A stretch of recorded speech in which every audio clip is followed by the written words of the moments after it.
Trump asks DoorDash driver about trans athletes. She shuts it down. In a White House event meant to spotlight economic policy, an unexpected exchange shifted attention away from the intended message.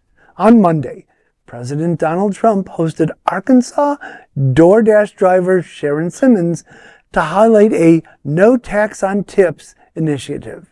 The White House said Simmons, a full-time Dasher since 2021, earned about $11,000 in tips last year, now tax-free under the Working Families Tax Cuts. Officials framed her story as proof that the policy is helping service workers. They also noted her husband reduced work hours for cancer treatment and that the tax change helped cover medical costs and lost income.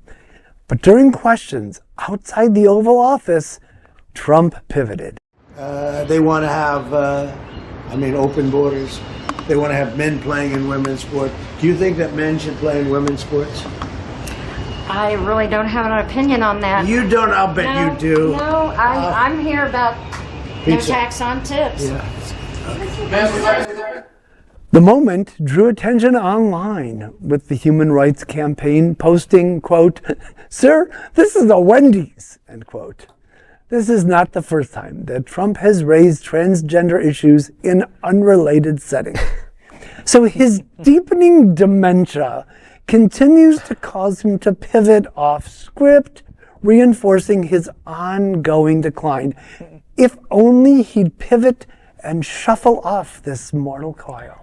Oh, gosh. Well, I was watching a body language analysis on my social media feed because I like to learn about certain unspoken things that people put out in the world.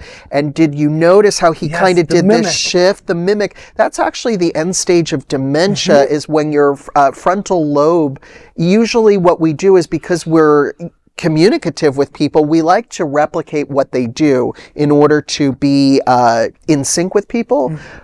What she was doing was going like this, and then he did it himself, but our brains are so quick and they stop us from doing that because it's inappropriate. His brain didn't stop him from doing that. So a lot of doctors are opining online that this is a guy, unfortunately, fortunately for some people, but unfortunately because he's a human being, he's a guy that's not in a position to be running the country, if he ever was, but definitely not at this stage in his dementia journey. So, well, I mean, he can't even stay on topic. Right.